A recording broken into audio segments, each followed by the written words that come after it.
কিন্তু আমাৰতো ধান কিনাৰ সংখ্যাটো বাঢ়িয়ে গৈছে, কিন্তু গোটেই অসমতে আমি প্ৰায় 10 লাখ মেট্ৰিক টন এইবাৰটো পাই যাম। যোৱাবাৰ আমি প্ৰায় 8.5 লাখ মেট্ৰিক টন আমি কিনিছোঁ।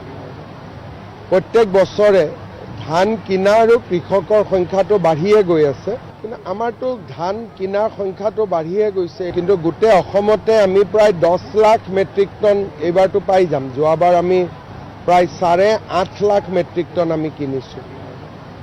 প্ৰত্যেক বছৰে ধান কিনা আৰু কৃষকৰ সংখ্যাটো বাঢ়িয়ে গৈ আছে, কিন্তু আমাৰতো ধান কিনাৰ সংখ্যাটো বাঢ়িয়ে গৈছে, কিন্তু গোটেই অসমতে আমি প্ৰায় 10 লাখ মেট্ৰিক টন এইবাৰটো পাই যাম। যোৱাবাৰ আমি প্ৰায় 8.5 লাখ মেট্ৰিক টন আমি কিনিছোঁ। প্ৰত্যেক বছৰে ধান কিনা আৰু কৃষকৰ সংখ্যাটো বাঢ়িয়ে গৈ আছে, কিন্তু আমাৰতো ধান কিনাৰ সংখ্যাটো বাঢ়িয়ে গৈছে, কিন্তু গোটেই অসমতে আমি প্ৰায় 10 লাখ মেট্ৰিক টন এইবাৰটো পাই যাম। যোৱাবাৰ আমি প্ৰায় 8.5 লাখ মেট্ৰিক টন আমি কিনিছোঁ। প্ৰত্যেক বছৰে ধান কিনা আৰু কৃষকৰ সংখ্যাটো বাঢ়িয়ে গৈ আছে, কিন্তু আমাৰতো ধান কিনাৰ সংখ্যাটো বাঢ়িয়ে গৈছে, কিন্তু গোটেই অসমতে আমি প্ৰায় 10 লাখ মেট্ৰিক টন এইবাৰটো পাই যাম। যোৱাবাৰ আমি প্ৰায় 8.5 লাখ মেট্ৰিক টন আমি কিনিছোঁ।